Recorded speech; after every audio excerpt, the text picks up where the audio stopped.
अस्सलाम वालेकुम रहमतुल्लाह। अच्छा, हम क्लास को स्टार्ट करते हैं अपनी।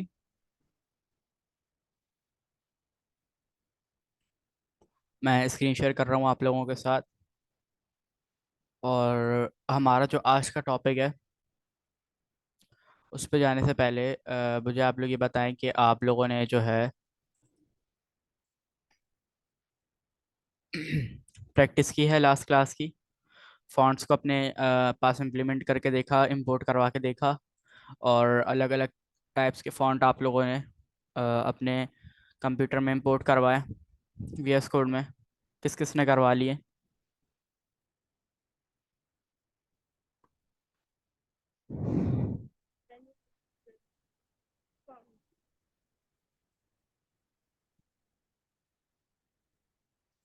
ठीक है, बाकी किस किस ने प्रैक्टिस की है? कलर्स की थी प्रैक्टिस। और फॉन्ट्स की? कलर्स तो हमारा लास्ट क्लास वाला टॉपिक था।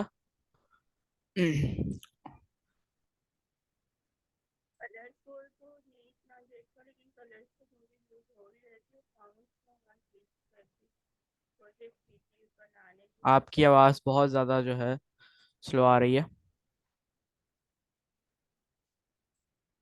सर मैंने की थी कोशिश फाउंड्स के साथ ना मुख्तलिफ फाउंड को गूगल से भी डाउनलोड किए थे अपनी फाइल अच्छा, ठीक है। के। ठीक है, चलें, एक स्टूडेंट ने की थी। अच्छा, बाकी जिन स्टूडेंट्स ने नहीं की है उनको मैं यही कहूँगा कि आज लाजमी कर लें, ताकि आप लोगों का लॉस नहीं हो क्लास का। और क्योंकि अगर अभी आप प्रैक्टिस कर लेंगे तो अभी चीज़ें समझी हुई हैं, अभी आप लोग इजीली जो है उसको कर लेंगे, समझ लेंगे, और आप लोगों को जो है आसानी से आप लोग उसको इंपोर्ट करवा लेंगे। बट अगर अभी नहीं करेंगे तो फिर बाद में जो है जब आप उसको करने बैठेंगे तो बहुत ज़्यादा प्रॉब्लम होगी।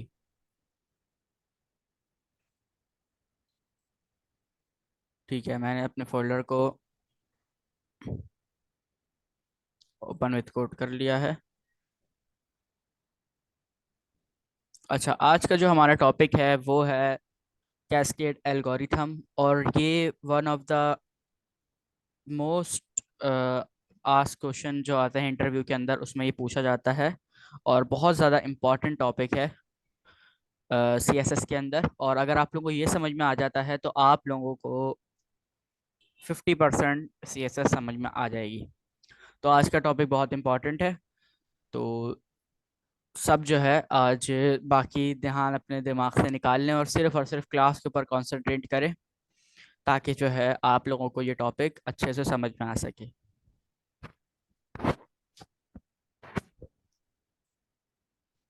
अच्छा, मैंने जो है वो कल वाली क्लास को ही कॉपी करके यहाँ पे पेस्ट किया था।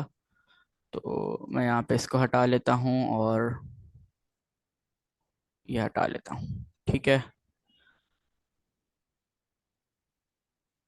और मैं यहाँ पर लिख देता हूँ सी एस एस स्पेसिफिसिटी।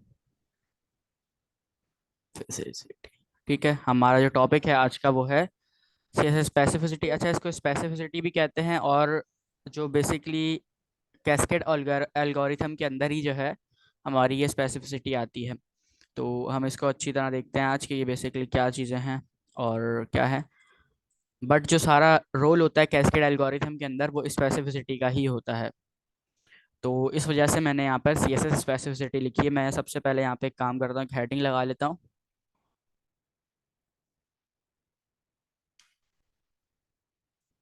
ये भी मुझे पूरा लिखना पड़ेगा।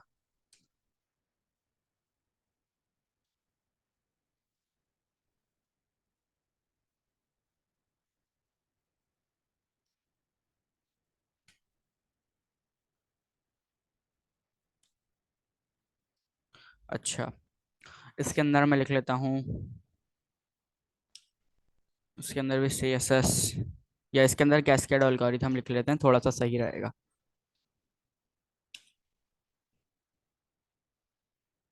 सी एस एस कैस्केड, ठीक है। अच्छा, सबसे पहले तो आप लोग को मैं ये बता दूं कि C S S stand for cascading style sheet. तो कैस्केडिंग स्टाइल शीट से ही यहाँ पर जो है ये कैस्केड एल्गोरिथम निकला है। अच्छा, बेसिकली चीज़ें क्या होती हैं? मैं एक काम करता हूँ, मैं यहाँ पर आता हूँ, मैं इसको एक क्लास दे देता हूँ, और क्लास के अंदर मैं यहाँ पर एक क्लास दे देता हूँ इसको येलो, एक क्लास दे देता हूँ मैं इसको रेड, और एक क्लास में इसको दे देता हूँ डाटा से पर्पल।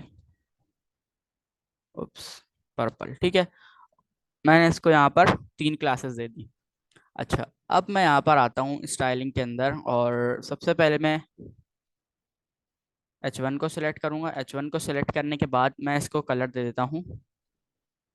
कलर इसको मैं दे देता हूँ, लेटेस्ट से एक्वा कलर दे देता हूँ, और उसके बाद मैं नीचे आता हूँ और dot yellow co dot yellow को मैं येलो कलर दे देता हूँ, और रेड को मैं रेड कलर दे देता हूँ, पर्पल को कलर पर्पल दे देता हूँ। ठीक है। अच्छा, अब यहाँ पर आप लोग दिमाग लड़ाएं, आप लोग मुझे बताएं कि आप लोगों को क्या लगता है कि इसमें से कौन सा जो है कलर वहाँ पर इम्प्लीमेंट होगा हमारे ब्राउज़र के ऊपर। क्योंकि ये सोचने वाली बात है ना, अगर इस तरह का हमारे पास कोई चीज़ आ जाती है तो वहाँ पर जो है हमारे पास क्या क्या चीज़ जो है काम करेगी, और क्या ये क्वेश्चन हो सकता है ना कि कौन सा कलर इसके अंदर लगेगा। हेडिंग के अंदर जो हमारी H1 है उसके अंदर कौन सा कलर लगेगा, तो आप लोग ऐसे तुक्का मार लें। अब मुझे पता है करेक्ट आंसर तो अभी जो है नहीं पता चलेगा। एक्वा। एक्वा लगेगा। अच्छा, वजी कह रहे हैं कि एक्वा लगेगा, और ठीक है, सादिया नवाज भी कह रही हैं एक्वा लगेगा। चलें देख लेते हैं इसको क्या लगेगा। यहाँ पर मैं इसको जो है ओपन विद कोड कर लेता हूँ, सॉरी, लाइव सर्वर इसका ऑन कर लेता हूँ। अच्छा, यहाँ पर हमारे पास आकर लगा पर्पल कलर। अब ये पर्पल किस बेस के ऊपर लगा है, किस पॉइंट ऑफ व्यू पे आकर जो है ये इसने पर्पल कलर को अपने अंदर इम्प्लीमेंट किया और पर्पल कलर यहाँ पर लगा। ठीक है, तो यहाँ पर हमारा वर्क करता है कैस्केड एल्गोरिथम, और यहाँ पर हमारी चीज़ें आती हैं स्पेसिफिसिटी की। अच्छा, इसको मैं ओपन इन ब्राउज़र कर लेता हूँ, और यहाँ से इसको मैं बंद कर देता हूँ। ठीक है, हमारा जो है ये ब्राउज़र के अंदर खुल गया। अच्छा, इसके साथ साथ मैं एक और काम करता हूँ, मैं यहाँ पे न्यू टैब खोल लेता हूँ, और मैं यहाँ पे लिख लेता हूँ कैस्केड एल्गोरिथम। ठीक है, कैस्केड एल्गोरिथम मैं यहाँ पे लिखकर आप लोगों को दिखाता हूँ। खोल लेते हैं यहाँ पर कोई वेबसाइट खोल लेते हैं जहाँ पर जो है, अच्छा, एक मुझे ना वेबसाइट मिली थी बहुत जो सही थी, कोड विद हैरी, एक यूट्यूबर है इंडियन, उसकी वेबसाइट थी, उसके ऊपर ये बहुत अच्छे से समझाया हुआ था। ठीक है, ये मैं इसको खोल लेता हूँ CSS स्पेसिफिसिटी को, और इसके अंदर CSS स्पेसिफिसिटी के अंदर जो है हमारे पास आता है कैस्केड एल्गोरिथम। अच्छा, कैस्केड एल्गोरिथम के अंदर जो मेन 4 चीज़ें हैं वो हैं, इसको अपने पास नोट कर लें कहीं पर, जिसके पास जो है पेन पेंसिल है वो कर ले, और अगर किसी के पास पेन पेंसिल नहीं है तो वो इसका स्क्रीनशॉट ले ले या पिक्चर ले ले। ठीक है, हमारे पास पहली चीज़, 4 चीज़ें मेन इसके अंदर आती हैं। ठीक है, 4 स्टेजेस होते हैं इसके अंदर। पहला जो हमारे पास इसके अंदर चीज आती है वो होती है position and order appearance. Position and order appearance क्या होता है इसको भी देखते हैं। पहले हम सारे ही चीज़ों के नाम देख लेते हैं, उसके बाद एक एक करके इनको समझना स्टार्ट करते हैं। उसके बाद हमारे पास आता है स्पेसिफिसिटी, उसके बाद हमारे पास होता है ओरिजिन, और लास्ट में हमारे पास होता है इम्पोर्टेंस। ठीक है, सबसे पहले हम लोग फर्स्ट वाले से स्टार्ट करते हैं, position and order appearance. Position and order appearance क्या मतलब, इसका क्या कह रहे हैं ये। अगर मैं यहाँ पर पर्पल कलर को ऊपर ले जाऊं, रेड से ऊपर ले गया मैं, तो अब यहाँ पर हमारे पास जो कलर लगेगा वो होगा हमारा रेड कलर। तो इससे एक चीज तो ये साबित होती है कि जो भी हमारा कलर नीचे होगा वो हमारा जो है CSS उसको अप्लाई कर देगा। तो यहाँ पर हमारा फर्स्ट पॉइंट हमें यहाँ पर समझ में आता है, वो क्या पॉइंट है कि हमारी जो है पोजीशन एंड ऑर्डरिंग बहुत ज्यादा मैटर करती है। जो चीज, जो क्लास हमारी सबसे नीचे होगी उसके ऊपर जो है उस वो कलर जो है हमारा आकर इम्प्लीमेंट हो जाएगा हमारे ब्राउजर में। ठीक है, तो यहाँ पर जो हमारे पास पहली चीज थी पोजीशन एंड ऑर्डर अपेयरेंस, ये तो हमें सीधा सीधा ये बताती है कि जो है CSS क्या करता है कि जो सबसे लास्ट में हमारे पास जो क्लास होगी उसके ऊपर आकर वो इम्प्लीमेंट हो जाएगा। अच्छा, अगर मैं यहाँ पर H1 को नीचे ले आऊँ, मैं यहाँ पर H1 को सबसे नीचे ले आता हूँ, तो अब आप लोग मुझे बताएं कौन सा कलर लगेगा यहाँ पर। आप लोग बताएं। H1 को मैं नीचे ले आया। अब मुझे बताएं कौन सा कलर यहाँ पर लगेगा।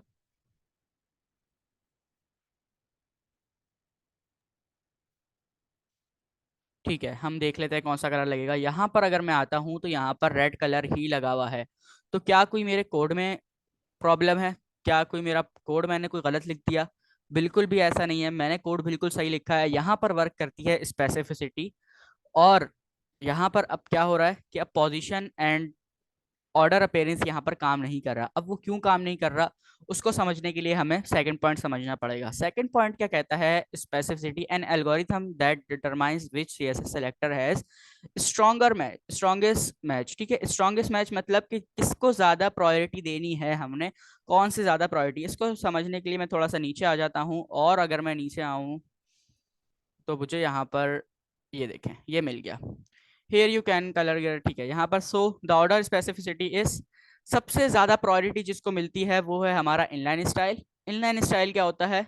इनलाइन सीएसएस मतलब अगर मैं आऊँ यहाँ पर और H1 के अंदर आकर मैं यहाँ पर स्टाइल टैग लगाकर उसके अंदर मैं कुछ भी दे दूं, जैसे मिसाल के तौर पे मैंने कलर ब्राउन दे दिया, तो अब इसको कोई भी चेंज नहीं कर सकता। अब ये हमेशा के लिए ब्राउन कलर ही रहेगा। मैं जितने मर्जी यहाँ पर इसका रेड कलर को नीचे ले आऊँ, मैं यहाँ पर बेशक पर्पल कलर को नीचे ले आऊँ, बट ये हमेशा क्या लगेगा, यहाँ पर कलर ब्राउन लगेगा। क्यों कलर ब्राउन लगेगा? क्योंकि कलर ब्राउन के पास सबसे ज्यादा प्रायोरिटी है।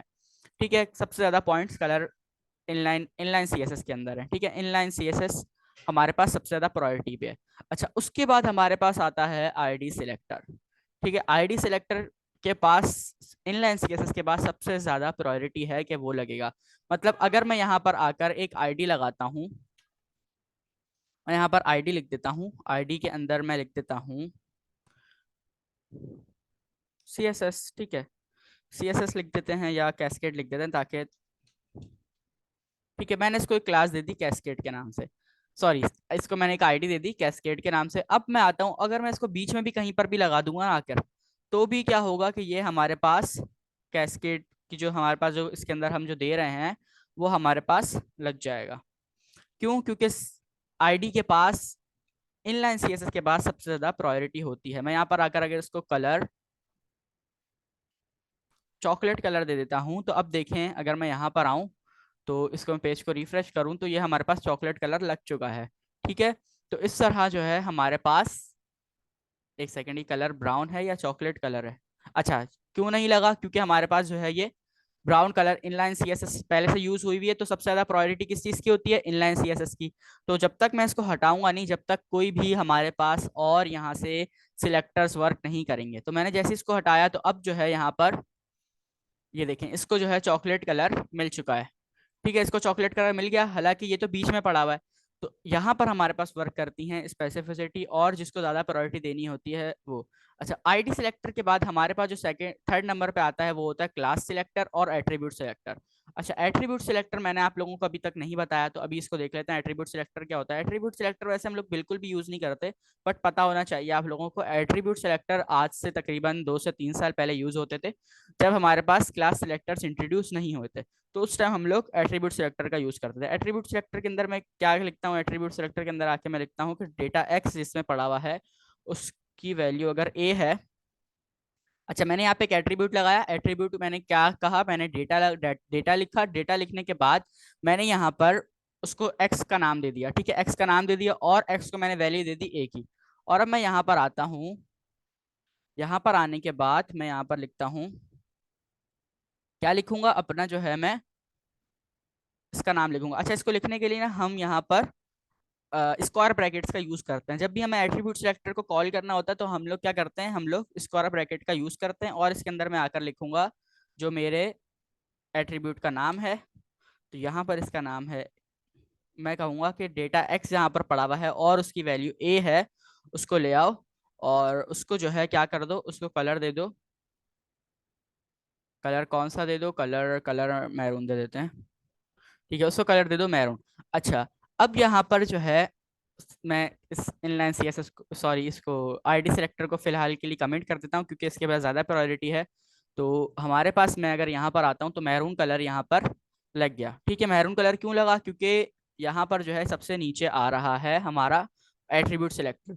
ये थोड़ा सा कॉम्प्लेक्स टॉपिक है, मे बी आप लोगों को एक दफा देखने में समझ में नहीं आए, बट अभी मैं इसको चीज़ों को रिपीट करूंगा तो आपको चीज़ें और अच्छे से समझ में आ जाएंगी।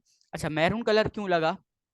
क्योंकि यहाँ पर क्लास और एट्रीब्यूट सिलेक्टर सेम है, तो यहाँ पर क्या चीज़ वर्क करेगी? यहाँ पर हमारी चीज़ वर्क करेगी पोजीशन एंड ऑर्डर अपेयरेंस। ठीक है, यहाँ पर हमारे पास पोजीशन एंड ऑर्डर अपेयरेंस काम करेगी। क्यों काम करेगी? क्योंकि ये दोनों के पास स्पेसिफिसिटी सेम है। अच्छा, उसके बाद हमारे पास आता है एलिमेंट सिलेक्टर। और एलिमेंट सिलेक्टर क्या होते हैं हमारे पास? जैसे H1 हो गया, और अगर यहाँ पे पैराग्राफ होता है तो पैराग्राफ को हम सिलेक्ट कर लेते हैं, तो उसको हम लोग एलिमेंट सिलेक्टर कहते हैं। और लास्ट में हमारे पास होता है जिसकी सबसे कम प्रायोरिटी होती है और सबसे कम स्पेसिफिसिटी होती है, वो होते हैं हमारे पास यूनिवर्सल सिलेक्टर। अच्छा, अब आ जाते हैं कि इनको याद कैसे रखें, इनकी कैलकुलेशन कैसे करें। तो उसके लिए हमारे पास जो है CSS ने क्या किया है, हमें पॉइंट्स के अंदर वैल्यूज इनकी दे दी हैं ताकि हम लोग को याद करने में इजी रहे। सबसे पहले अगर मैं देखूं तो यहाँ पर हमारे पास यूनिवर्सल सिलेक्टर की 0 जो है वो प्रायोरिटी है और 0 नंबर है उसके। ठीक है, 0 पॉइंट्स हैं। उसके बाद अगर मैं element selector and pseudo selector के ऊपर आऊँ, स्यूडो एलिमेंट जो हमारे होते हैं स्यूडो सिलेक्टर्स, उसकी हमारे पास कितने पॉइंट्स हैं? हमारे पास उसके 1 पॉइंट्स हैं। ठीक है, तो इसी तरह अगर मैं आगे देखूं, class selector, attribute selector and pseudo classes. अच्छा, सीडो एलिमेंट और सीडो क्लासेस अलग अलग हैं। अभी तक हम लोगों ने सिर्फ और सिर्फ सीडो क्लासेस को देखा है, सीडो एलिमेंट्स को नहीं देखा। तो सीडो एलिमेंट्स को हम आगे देखेंगे क्योंकि थोड़ा सा कॉम्प्लेक्स सिलेक्टर है, तो सीडो एलिमेंट को हम आगे देखेंगे। अच्छा, सीडो क्लासेस और नॉर्मल क्लासेस, एट्रीब्यूट सिलेक्टर्स, यहाँ पर जो है हमारे पास इन सब की वैल्यू होती है 10। और इसके साथ साथ हमारे पास सब आगे चले तो आईडी सिलेक्टर की कितनी होती हैं? आईडी सिलेक्टर की होती हैं 100। और इनलाइन स्टाइल के पास होती हैं 1000 पॉइंट्स, जिसकी वजह से इनलाइन स्टाइल्स की जो है वो सबसे ज्यादा प्रायोरिटी है। अच्छा, अब मैं यहाँ पे आता हूँ, थोड़ा सा कोड को सही से लिखते हैं ताकि आप लोगों को सही से समझ में आ सके। ठीक है, मैं क्या करता हूँ, मैं सबसे पहले तो इसको ऊपर ले जाता हूँ और लाइन वाइज सारी चीज़ों को हम लोग लिखना स्टार्ट करते हैं। ठीक है, इसको मैं आल्ट दबा के ऊपर ले जाता हूँ। और ठीक है, मैं यहाँ पर आता हूँ, यहाँ पर आकर मैं लिखता हूँ द स्पेसिफिसिटी ऑफ, क्या हो गया, दिस सिलेक्टर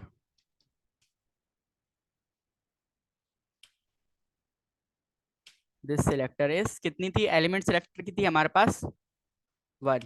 तो मैं यहाँ पर लिख देता हूँ 1 और इस लाइन को मैं कमेंट कर देता हूँ। ठीक है, यहाँ पर हमारे पास एलिमेंट सिलेक्टर की कितनी थी? एलिमेंट सिलेक्टर की हमारे पास स्पेसिफिसिटी थी 1, तो मैंने यहाँ पर 1 लिख दी। क्लास सिलेक्टर की कितनी थी? आप लोग बताएंगे, क्लास सिलेक्टर की कितनी स्पेसिफिसिटी है हमारे पास? 1। नहीं, वो तो एलिमेंट सिलेक्टर की है। क्लास सिलेक्टर की हमारे पास है 10। ठीक है, क्लास सिलेक्टर और एट्रीब्यूट सिलेक्टर और सीडो क्लासेस की हमारे पास होती है 10 स्पेसिफिसिटी। ठीक है, यहाँ पर हमारे पास मेंशन भी है, ये देखिए, यूनिवर्सल सिलेक्टर सबसे पहले हमें दिया हुआ है 0। उसके बाद हमारे पास एलिमेंट सिलेक्टर है जिसकी 1 होती है। और उसके बाद हमारे पास आता है क्लास सिलेक्टर, क्लास सिलेक्टर की हमारे पास होती है 10। ठीक है, अच्छा, उसके बाद सेम टू सेम इसकी भी इतनी होगी। इस लाइन को मैं कॉपी कर लेता हूँ, Ctrl+C, और यहाँ पर मैं पेस्ट कर देता हूँ, और यहाँ पर मैं पेस्ट कर देता हूँ। ठीक है, अच्छा, उसके बाद मुझे आप लोग बताएं कि यहाँ पर हमारे पास आईडी सिलेक्टर की कितनी स्पेसिफिसिटी होती है? अभी अभी हमने इसको देखा। आईडी सिलेक्टर की कितनी स्पेसिफिसिटी होती है हमारे पास? हमारे पास होती है 100। 100 पॉइंट्स हमारे पास होते हैं किस चीज़ के? हमारे पास होते हैं आईडी सिलेक्टर के 100 पॉइंट्स होते हैं, जिसको हम लोग स्पेसिफिसिटी कहते हैं, 100 स्पेसिफिसिटी। अच्छा, उसके बाद हमारे पास ये एट्रीब्यूट सिलेक्टर आ जाता है। एट्रीब्यूट सिलेक्टर के अंदर जो है कितनी स्पेसिफिसिटी होती है? 10। ठीक है, तो मैंने यहाँ पर लिख दिया 10। अच्छा, अब आप लोग इस कोड को देखकर बताएं कि आप लोगों को क्या लगता है कौन सा हमारा जो है कलर इस टाइम पे, इसको मैं थोड़ा सा जूम आउट कर देता हूँ, कौन सा कलर हमारा जो है वहां पर अप्लाई हुआ हुआ होगा, आप लोगों ने बताना है। यहाँ पर इस इनलाइन स्टाइल नहीं लगाया हुआ मैंने, तो आप लोग बताएं, मैं वेट कर रहा हूँ, जब तक रिप्लाई नहीं आएगा आगे नहीं चलेंगे। जो माइक ओपन नहीं कर सकते थे वो चैट में बता दें।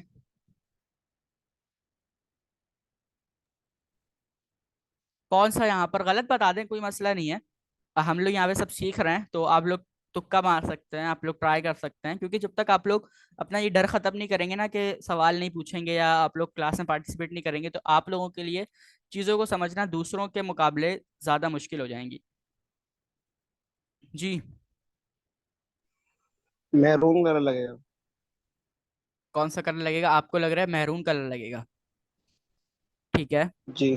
और अच्छा, ठीक है, चले हम वहां पर जाकर देख लेते हैं कौन सा कलर लगेगा। यहाँ पर हमारे पास लगा हुआ है चॉकलेट कलर।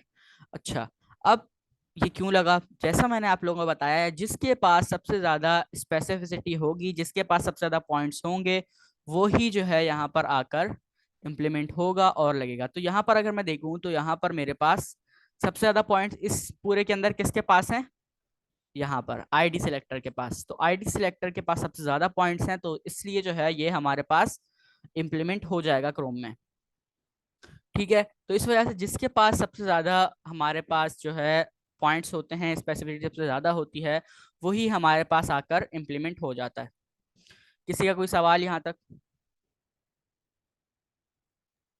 तो मेरा सवाल है, जी। आपने बोला था कि इनलाइन इतना ज्यादा इस्तेमाल नहीं होता, तो इनलाइन को इतने ज्यादा पॉइंट क्यों मिले, 1000 पॉइंट्स? क्योंकि इनलाइन को इसलिए मिले हैं क्योंकि अगर इनलाइन में यहाँ पर लिख दूंगा तो उसके बाद कोई भी वो नहीं होगा। और इनलाइन इसलिए इस्तेमाल नहीं होता, आप इस्तेमाल करना चाहें तो कर सकते हैं। इनलाइन इसलिए इस्तेमाल नहीं होता क्योंकि अगर आप यहाँ पर देखें तो अगर मैं इसको एक से ज्यादा कोई भी चीज देता हूँ, जैसे मिसाल के तौर पे मैंने इसको यहाँ पर कलर दिया, ये कलर देने के बाद अगर मुझे कोई और चीज देनी है तो ये पूरा मैसअप हो जाएगा। मैं इसको एक्वा कलर दे देता हूँ, और इसके बाद अगर मुझे कोई और कलर, कोई और चीज देनी है, तो यहाँ पर देखें स्पेस कम होने की वजह से हमें यहाँ पर चीजों को समझ में नहीं आएगा, चीजें समझ में नहीं आएंगी। और जब आगे हम लोग पढ़ेंगे ना डिस्प्ले फ्लैग्स वगैरह, और जब एडवांस टॉपिक्स की तरफ आएंगे, तो जब आप एक चीज पढ़ेंगे पेरेंट एंड चाइल्ड, तो इधर इसके पास कोई पेरेंट नहीं है और ना ही इसका कोई चाइल्ड है, तो इस वजह से वहां पर थोड़े से प्रॉब्लम्स आती हैं। इस वजह से मैंने कहा था कि इनलाइन स्टाइल को आप लोग थोड़ा सा कम इस्तेमाल किया करें, और कोशिश क्या करें कि आप लोग इंटरनल सीएसएस का यूज करें। ठीक है। अच्छा, तो मेरी बात यहाँ पे समझ में आए, जिसके पास सबसे ज्यादा पॉइंट्स होंगे स्पेसिफिसिटी के, उसको जो है यहाँ पर वो वाला कलर इंप्लीमेंट हो जाएगा, या वो वाली डिक्लेरेशन, उसके अंदर जो भी स्टाइलिंग हमने की हुई होगी वो इंप्लीमेंट हो जाएगी। तो यहाँ पर मैंने जो है इसको चॉकलेट कर दिया, तो चॉकलेट कलर हटा के थोड़ा सा कोई और कलर करते हैं, इसको मैं ब्लू कर देता हूँ, डार्क ब्लू, ताकि थोड़ा सा चेंज कलर हो। ये मैरून और रेड से बिल्कुल मिलता जुलता है, तो इस वजह से जो है थोड़ा सा प्रॉब्लम हो रहा था। अच्छा, तो यहाँ पर जो है जिसके पास सबसे ज्यादा हमारे पास पॉइंट्स होते हैं, वही यहाँ पर लग जाती है। तो अभी कौन सी लगी हुई होगी? अभी हमारे पास यहाँ पर ब्लू लगा हुआ होगा। क्यों? क्योंकि यहाँ पर सबसे ज्यादा जो पॉइंट्स थे वो किसके पास थे? वो थे आईडी सिलेक्टर के पास। अच्छा, अब चलते हैं थोड़ा सा आगे। ठीक है, आगे चलते हैं और अब आ जाते हैं ओरिजिन के ऊपर। हम लोगों ने दो पॉइंट्स यहाँ पर इस पॉइंट ऑफ व्यू तक समझ लिए। कौन से? एक हमारे पास पोजीशन एंड ऑर्डर अपीयरेंस। अच्छा, पोजीशन कहाँ पर काम करती है? जब हमारे पास सेम टाइप ऑफ सिलेक्टर्स हो। जैसे हमारे पास सेम टाइप ऑफ सिलेक्टर्स थे, क्लास और एट्रीब्यूट सिलेक्टर के पास सेम स्पेसिफिसिटी होती है, तो ये जो है सेम सिलेक्टर्स होगा, सेम टाइप ऑफ सिलेक्टर होगा। तो इसमें जो है हमारे पास पोजीशन और अपीयरेंस देखी जाती है। पोजीशन को मैटर किया जाता है कि जो सबसे नीचे होगा वही फिर जो है हमारा इम्प्लीमेंट होता है। अगर मैं इसको यहाँ से आईडी सिलेक्टर को हटा दूं, तो अब ये सारे के सारे सेम सिलेक्टर्स हो गए। ठीक है, ये क्लास सिलेक्टर और ये सारे ये भी पर्पल भी क्लास सिलेक्टर, रेड भी क्लास सिलेक्टर है, और एंड में हमारे पास एट्रीब्यूट सिलेक्टर है। ठीक है, तो हमारे पास अगर मैं इसको आकर देखूं यहाँ पर, तो अब हमारे पास मैरून कलर लग जाएगा। क्यों लगेगा? क्योंकि यहाँ पर सारे के सारे सेम सिलेक्टर्स थे, तो सेम सिलेक्टर्स के अंदर पोजीशन बहुत मैटर करती है। ठीक है। अच्छा, अब मैं आईडी सिलेक्टर को वापस इनकमेंट कर देता हूँ और अब चलते हैं आगे। अच्छा, अब देखते हैं ओरिजिन। ओरिजिन ये कहता है the order in which CSS appear and where comes from, whether that is a browser style CSS from a browser extension और योर अदर सीएसएस। अच्छा, जब हम लोग किसी एलिमेंट को कुछ भी नहीं देते, जैसे मिसाल के तौर पे मैं इसको राइट क्लिक करके इंस्पेक्ट करूं, तो क्या करता है ब्राउजर? इसको ऑटोमेटिकली स्टाइलिंग देता है। जैसे अब अगर यहाँ पर मैं देखूं तो मैंने इसको मार्जिन पैडिंग नहीं दी हुई, बट ये अपने बॉर्डर से जो है थोड़ा सा इसको मार्जिन भी मिली हुई है और इसको पैडिंग भी मिली हुई है। तो यहाँ पर हमारे पास होता है यूजर एजेंट स्टाइल शीट, जिसके अंदर हमारे पास सारी वो चीजें आ जाती हैं जो ब्राउजर जो है हमारे एलिमेंट को ऑटोमेटिकली बाय डिफॉल्ट देता है। तो ओरिजिन क्या करता है, ओरिजिन बेसिकली हमें ये बता रहा है कि ओरिजिन के अंदर user agent style sheet work करती है, और जो चीजें हम लोगों ने नहीं दी हुई होती, जो ब्राउजर बाय डिफॉल्ट दे रहा होता है, उसको हम लोग ओरिजिन कहते हैं। ठीक है। अच्छा, जैसे हम लोगों ने इसका डिस्प्ले ब्लॉक नहीं किया हुआ, फॉन्ट साइज इसको नहीं दिया हुआ, ये बाय डिफॉल्ट है, इसका मार्जिन पैडिंग इसकी सेट नहीं की हुई, फॉन्ट वेट हमने इसका बोल्ड नहीं किया हुआ, तो ये सारी चीजें जो है हमें यूजर एजेंट स्टाइल शीट दे रहा है, जिसको हम लोग कहते हैं यूएएस। ठीक है, इसकी फुल फॉर्म होती है यूजर एजेंट स्टाइल शीट।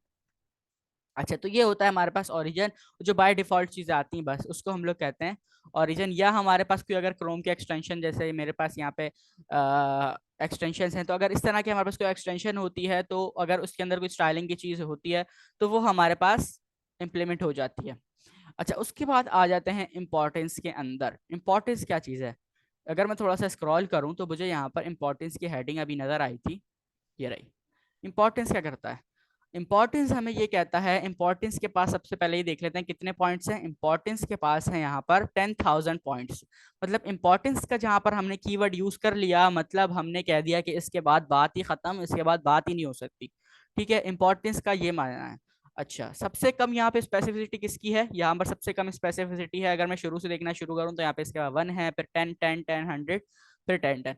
तो यहाँ पर सबसे कम स्पेसिफिसिटी है इसके पास। लेकिन अगर मैं यहाँ पर आकर इसको मैं स्पेस दे दूं, और स्पेस देने के बाद मैं यहाँ पर आकर लिख दूं एक्सक्लेमेशन मार्क लगा के इम्पोर्टेंट, तो अब ये सबसे ज्यादा इम्पोर्टेंट बन जाएगा और इसके पास सबसे ज्यादा पॉइंट्स आ जाएंगे। इस दैट्स वाई यहाँ पर आकर हमारा एक्वा कलर लग जाएगा।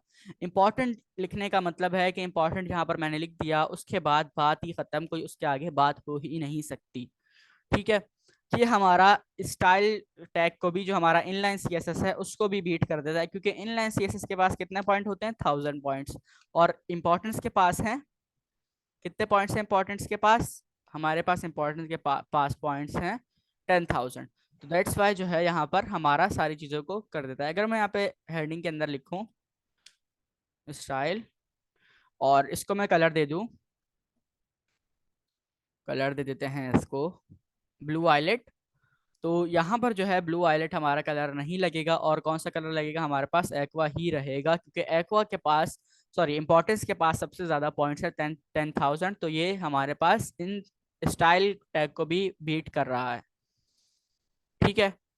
अच्छा, तो ये थे हमारे पास 4 पॉइंट्स, जिसको हम लोग कहते हैं कैस्केड एल्गोरिथम, और कैस्केड एल्गोरिथम इन 4 चीजों के ऊपर वर्क कर रहा होता है। अच्छा, अब मैं यहाँ पे आप लोगों को एक चीज बताना चाहूंगा, वो ये है कि देखें,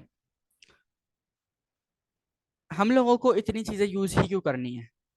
ठीक है, अब देखें, मिसाल के तौर पे मुझे हेडिंग को कलर देना था, येलो कलर देना था या कोई और कलर देना था, तो मैं सिंपली जो है H1 को सेलेक्ट करके मैं उसको कलर दे सकता था। मैं क्यों, मैं कोई पागल इंसान होगा जो एक ही एलिमेंट को या एक ही क्लास को बार बार जो है वो बुलाकर उसको एक ही चीज, मतलब कलर बार बार जो है उसको देता रहेगा? तो ये हम लोगों ने क्यों पढ़ा? अच्छा, मैं आप लोगों को बता रहा हूँ कि इसको यूज बिल्कुल भी नहीं करना। अब आप लोग बोलेंगे कि यार, अब सर ने ऐसा पढ़ा दिया और सर खुद बोल रहे हैं कि यूज नहीं करना, तो ये तो यूजलेस चीज हो गई। ये बिल्कुल भी यूजलेस चीज नहीं है। ये कहाँ पर वर्क करती है? 101% इंटरव्यू के अंदर ये क्वेश्चन आता है, व्हाट इज कैस्केड एल्गोरिथम, या स्पेसिफिसिटी के बारे में वो लाजमी पूछते हैं। या तीसरा जो हमारा सवाल हो सकता है वो ये हो सकता है कि हमारे पास इस तरह की सिचुएशन दे दें कि उसमें क्या हो कि हमारे पास ये इस तरह की सारी चीजें, सारे एलिमेंट्स हों, और वो सब क्या कर रहे हों, वो एक ही एलिमेंट को टैग करते हुए, एक ही एलिमेंट को सिलेक्ट करते हुए उसको ये सारे के सारे कलर दे रहे हैं, और आपसे पूछ लें कि कौन सा यहाँ पर कलर लगेगा। तो आप लोगों को पता होना चाहिए कि स्पेसिफिसिटी सबसे ज्यादा किसकी है, और कौन सी चीजें किस तरह वर्क करती हैं। पोजीशन अपेयरेंस किस पॉइंट ऑफ व्यू पे वर्क करता है, आईडी सेलेक्टर को किससे ज्यादा प्रायोरिटी मिली हुई है, और उसके साथ साथ हमारे पास जो है इंपॉर्टेंट का ये टैग जो है, इंपॉर्टेंट का कीवर्ड जो है, ये क्या कर रहा है। तो, तो ये चीजें आप लोगों को पता होनी चाहिए। ठीक है। अच्छा, अगर मैं इसको थोड़ा सा रिपीट करूँ आप लोगों के लिए, तो एक दफा दोबारा देख लेते हैं कि सबसे ज्यादा प्रायोरिटी किस चीज को मिलती है। इस दफा लास्ट से स्टार्ट करेंगे। सबसे पहले मेरे पास यूनिवर्सल सिलेक्टर होगा, तो उस टाइम तक यूनिवर्सल सिलेक्टर लग रहा होगा जब तक मेरे पास ये सारी चीज़ें नहीं होंगी। लेकिन जैसे ही मैं यहाँ पे एलिमेंट सिलेक्टर को सिलेक्ट करके मैं उसको कोई भी डिक्लेरेशन दे दूंगा, तो वहां पर क्या होगा कि एलिमेंट सिलेक्टर एलिमेंट सिलेक्टर वहां पर इंप्लीमेंट हो जाएगा। अच्छा, जब उसके बाद एलिमेंट सिलेक्टर के बाद अगर मैंने वहां पर क्लास या एट्रीब्यूट सिलेक्टर का यूज कर लिया, तो फिर सबसे ज्यादा प्रायोरिटी होगी क्लास और एट्रीब्यूट सिलेक्टर की। ठीक है। उसके बाद अगर मैंने उसी एलिमेंट के अंदर आकर मैंने उसको आईडी दे दी और आईडी सिलेक्ट करके मैंने उसको कोई डिक्लेरेशन कर दी, तो सबसे ज्यादा प्रायोरिटी होगी हमारे पास आईडी सिलेक्टर की। और उसके बाद अगर हम लोगों ने गलती से वहां पर इनलाइन सीएसएस का यूज कर लिया, तो फिर हमारे पास सबसे ज्यादा प्रायोरिटी होगी इनलाइन सीएसएस की। अच्छा, उस आप लोगों को अब यहाँ पर क्या चीज याद करनी है आप लोगों ने। अच्छा, किसी का माइक ओपन है, माइक म्यूट कर ले, जिसका भी माइक अनम्यूट है। अच्छा, आप लोगों ने यहाँ पर क्या करना है कि कैलकुलेशन किस तरह करनी है, स्पेसिफिसिटी कैलकुलेशन। अब यहाँ पर क्या क्या कैलकुलेशन हो जाती है, क्या चीज़ आ जाती है यहाँ पर, तो उसको भी देखते हैं। बट उससे पहले आप लोगों को ये चीज़ों को पता होना चाहिए कि आईडी सिलेक्टर के पास कितनी स्पेसिफिसिटी है। अब मुझे पता है आप लोगों को याद तो नहीं रहेगा कि 100 होते हैं, पॉइंट्स बेशक याद नहीं रखें, बट अपने माइंड में ही आप लोगों को पता होना चाहिए कि क्लास से ज़्यादा प्रायोरिटी है आईडी की, आईडी ज़्यादा प्रायोरिटी है इनलाइन की, और इनलाइन से ज़्यादा प्रायोरिटी है हमारे पास इंपॉर्टेंस टैग की। जी वजी सवाल करें। सर थोड़ा सा ऊपर करिएगा। जी सर जहाँ ये यहाँ पे जो लिखा हुआ है कि इनलाइन स्टाइल को सबसे पहले ज्यादा हमने प्रॉपर्टी दी है, तो जी। अब वो यहाँ पे इम्पोर्टेंस क्यों नहीं दिया? क्योंकि इम्पोर्टेंट तो सबसे ज्यादा होती है, 10,000 होती है। अच्छा, इंपॉर्टेंट को क्यों नहीं दिया? ठीक है, इंपॉर्टेंट को इसलिए नहीं दिया क्योंकि इंपॉर्टेंट सबसे अलग है। इंपॉर्टेंट कोई सिलेक्टर नहीं है, ये सारे के सारे सिलेक्टर्स हैं। ठीक है, इंपॉर्टेंस इंपॉर्टेंस क्या है, वो एक कीवर्ड है, इसलिए उसका एक अलग से सेक्शन बना के उसको यहाँ पर एक्सप्लेन किया गया है। और इंपॉर्टेंट कोई सिलेक्टर नहीं है, दैट्स वाई उसको यहाँ पर सेट नहीं किया गया, ना ही उसकी स्पेसिफिसिटी यहाँ पर बताई गई है।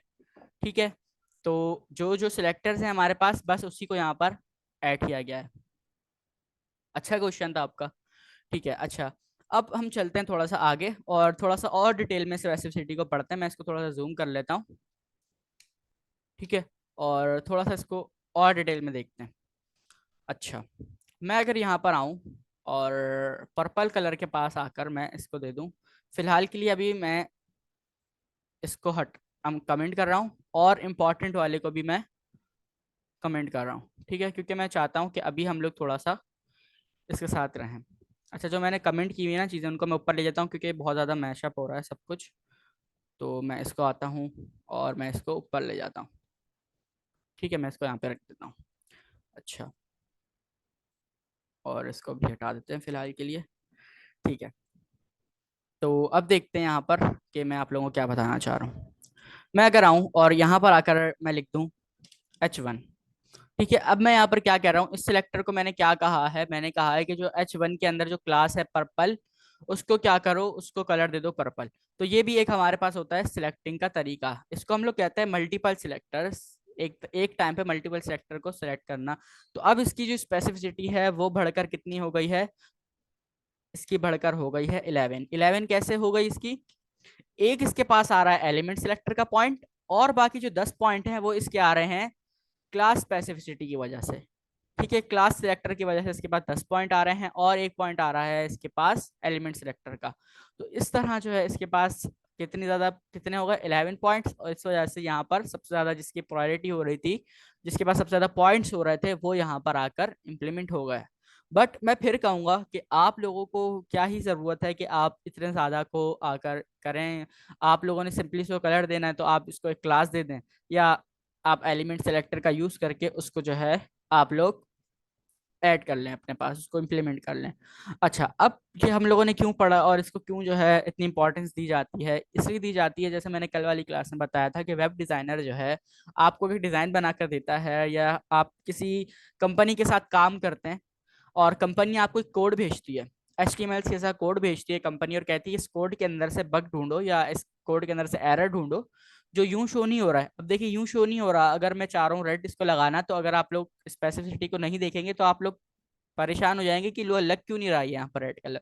तो अगर आप लोगों को स्पेसिफिसिटी का नहीं पता होता, तो आप लोग जो है बहुत परेशान हो जाते हैं उस कोड को, उस एरर को निकालने में, और आप लोगों को वो नहीं पता चल पाता। तो इस वजह से सारी की सारी प्रॉपर्टीज का आप लोगों को पता होना बहुत लाजमी है, और ये बहुत इंपॉर्टेंट टॉपिक था। और ये जो है मे बी टेस्ट के लिए भी बहुत इंपॉर्टेंट है, जो आप लोगों का लास्ट में क्वार्टर के एंड में आप लोगों का जो टेस्ट होगा उसके लिए भी बहुत ज़्यादा ये इंपॉर्टेंट टॉपिक है। इसका नाम क्या है? Cascade algorithm.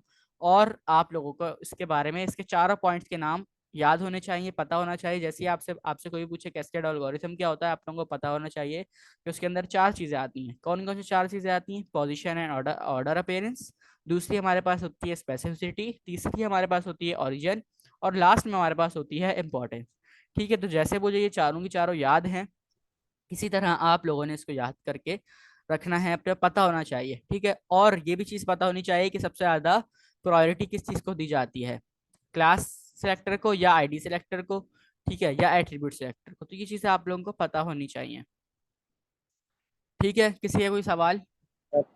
मेरा सवाल, जी। सर वो आपने बोला था कि जो है ये सारे के सारे सिलेक्टर एक जैसे हैं, तो जब जो एंड में होगा उसका कलर लगेगा। अभी हम्म, मैरून का कलर क्यों नहीं लगा? क्योंकि इसमें यहाँ पर पर्पल कलर क्यों लगा? इसकी प्रायोरिटी देखे ना ज़्यादा हो गई। इसको मैंने क्या किया, मैंने यहाँ पर मल्टीपल सेलेक्टर्स का यूज़ कर लिया, और इसके अंदर मैंने कहा कि H1 के अंदर जो क्लास है पर्पल, उसको क्या कर दो, उसको डिक्लेयर कर दो। तो यहाँ पर देखिए इसकी स्पेसिफिक 10 तो इसके पास पहले से ही थी क्लास सिलेक्टर की वजह से, और इसके पास एक प्लस पॉइंट आ गया। वो कौन सा आ गया इसके पास? एलिमेंट सिलेक्टर का। तो इसकी जो स्पेसिफिसिटी थी वो कितनी हो गई? वो हो गई यहाँ पर 11। अगर मैं इस H1 को हटा दूं तो फिर जो है यहाँ पर मैरून कलर लग जाएगा। ये देखें इसके पास मैरून कलर लग गया, क्योंकि यहाँ पर सारे के सारे सेम स्पेसिफिसिटी के सिलेक्टर हो गए। तो जो लास्ट में आता है फिर वही जो है हमारा इम्प्लीमेंट हो जाता है। तो यहाँ पर अगर मैं देखूँ तो इसको जो है मैरून कलर मिल गया है। ठीक है, और किसी का कोई सवाल?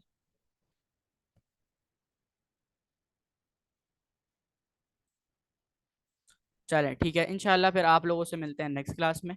जब तक अपना ख्याल रखें, दुआओं में याद रखिएगा, प्रैक्टिस लाजमी करें सारी चीज़ों की। जितनी चीज़ें हमने पढ़ी हैं सारी की सारी वीडियोस अपलोड हो गई हैं यूट्यूब से, आप वहाँ से जाकर चेक कर सकते हैं। जिसको जिस कॉन्सेप्ट के अंदर प्रॉब्लम था वो वहाँ से जाके उसको समझ सकता है, उसको रिकॉल कर सकता है और उसकी प्रैक्टिस कर सकता है। ठीक है, इंशाल्लाह आप लोगों से मिलते हैं नेक्स्ट वीक। जब तक अपना ख्याल रखें, अल्लाह हाफिज़।